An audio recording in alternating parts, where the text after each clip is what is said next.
Наръчник на клуба за общуване с прости хора. Първо. Избягвайте общуване с прости хора. Второ. Ако не можете да ги избегнете, говорете бавно и използвайте думи с не повече от 2 срички, за да не предизвикате късосъединение. Трети. Кимайте сериозно. Понякога това е единственият език, който се разбира без преводач. Четвърти. Не спорете.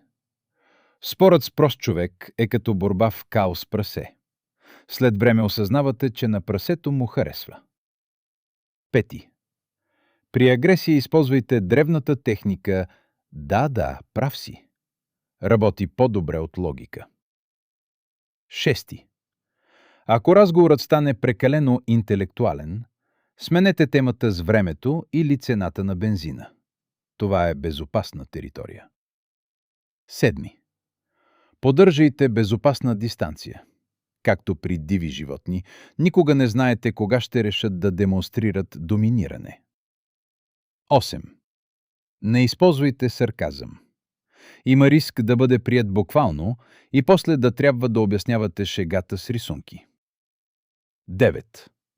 Ако човекът започне да вика, намалете своя глас. Понякога това ги обърква достатъчно, за да се рестартира разговорът. 10.